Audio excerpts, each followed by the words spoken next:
Jake was a laid-back, goofy 19-year-old who thrived on making his friends laugh. Living in the sleepy town of Ridgewood, surrounded by endless forest, life was quiet and predictable, just the way he liked it.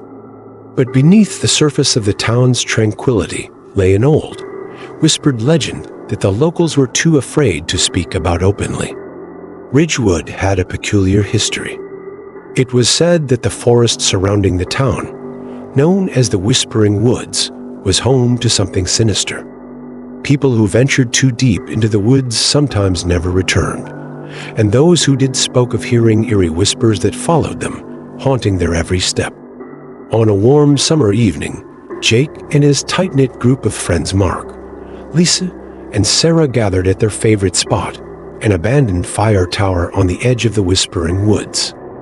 They had heard the stories a million times, but never took them seriously.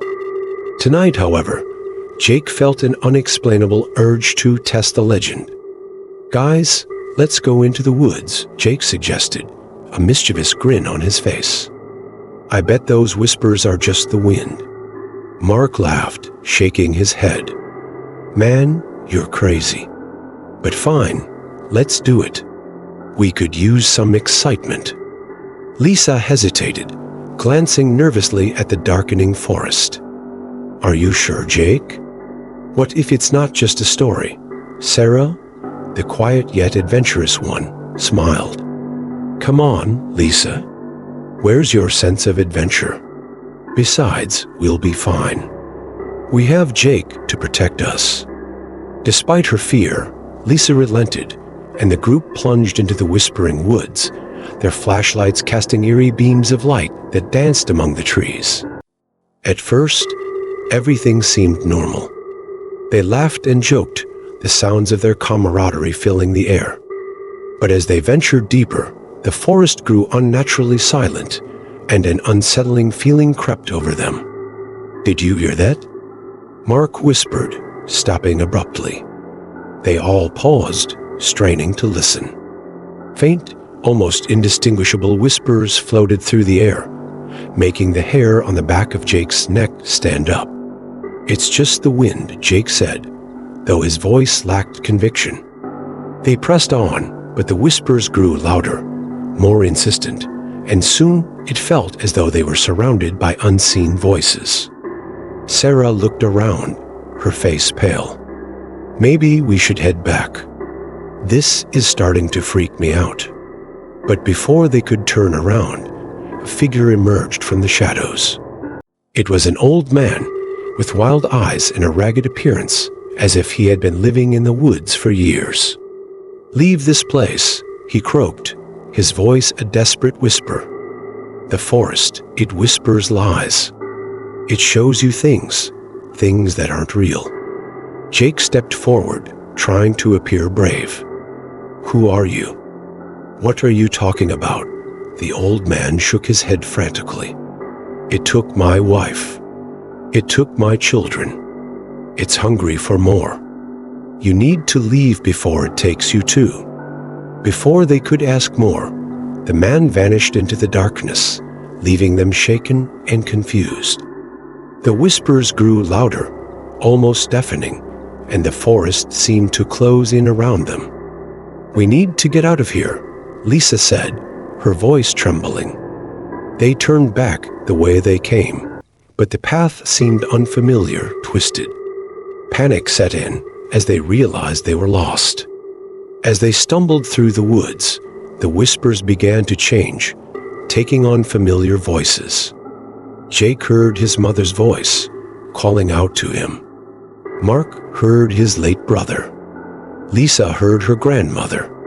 Sarah heard her father's voice. Each of them felt a powerful, almost irresistible urge to follow the voices, but Jake knew better. "Don't listen to them," he shouted. "It's trying to trick us." But it was too late. Lisa broke away, running towards the voice she heard, disappearing into the trees. Mark chased after her, leaving Jake and Sarah alone. "We have to stick together," Jake said, grabbing Sarah's hand. "We can't let it separate us." They moved cautiously, trying to ignore the whispers, but the forest seemed to shift around them, confusing their sense of direction. Hours passed, and exhaustion began to take its toll. Just when they were about to give up hope, they stumbled upon an old, abandoned cabin. Desperate for shelter, they went inside. The cabin was dark and musty, filled with old, decaying furniture. But at least it was a place to rest.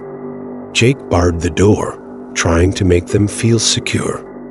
"We'll wait here until morning," he said. "Then we'll try to find our way back." Sarah nodded, but her eyes were filled with fear. "Jake, what if we never get out of here?" He squeezed her hand reassuringly. "We will. I promise." As night fell, the whispers outside grew louder, more insistent. Jake and Sarah huddled together, trying to stay awake, but exhaustion eventually claimed them. Jake awoke to find Sarah gone. Panic surged through him as he searched the cabin, but she was nowhere to be found.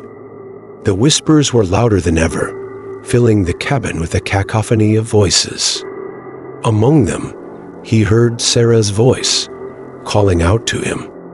Desperate, he ran into the woods, following the sound of her voice. The forest seemed to close in around him, the whispers turning into mocking laughter. Every direction he turned, he was met with Sarah's voice, always just out of reach. Finally, he stumbled into a clearing and saw her standing there, facing away from him. "Sarah?" he shouted, running towards her. But as he reached out to touch her, she turned around, and he saw her eyes empty, hollow, devoid of life. The realization hit him like a punch to the gut. This wasn't Sarah. It was the forest, playing tricks on him. The figure before him shifted, morphing into a grotesque creature made of shadows and whispers. It lunged at him, but Jake managed to dodge, sprinting back towards the cabin. He burst inside, slamming the door shut behind him. The whispers were deafening now, pressing in on him from all sides. He collapsed to the floor, clutching his head, trying to block out the noise. In the midst of the chaos, he heard a familiar voice his own. "Jake, don't give up. You have to fight." With a surge of determination, Jake stood up. He grabbed a piece of broken furniture, brandishing it like a weapon. The whispers grew more frantic, as if sensing his resolve. He pushed open the door, stepping out into the clearing. The creature was there, waiting. Jake charged at it, swinging his makeshift weapon with all his might. The creature let out a shriek, dissolving into a cloud of whispers that quickly dissipated. The forest fell silent. The oppressive atmosphere lifted, and for the first time since entering the woods, Jake felt a glimmer of hope. He stumbled back towards the cabin, finding Sarah unconscious on the floor. He shook her gently, and she opened her eyes, relief flooding her face when she saw him. "We have to get out of here," Jake said. Now, together, they made their way through the forest, the path somehow clearer now. As the first light of dawn broke through the trees, they finally emerged from the whispering woods, finding themselves back at the fire tower. Mark and Lisa were waiting there, looking just as haggard and terrified. They embraced, grateful to have survived the night. In the weeks that followed, life in Ridgewood slowly returned to normal. But the memory of that night in the whispering woods haunted them all. They had faced something beyond their understanding, and it had changed them. Jake and Sarah grew closer, their bond strengthened by the ordeal. They never spoke of the whispers again, but the fear lingered, a silent reminder of the darkness that lay just beyond the town's borders. And the forest remained, whispering its secrets to those brave or foolish enough to listen. The legend of the Whispering Woods would be passed down, a cautionary tale of the dangers that lurk in the shadows and the strength it takes to face them.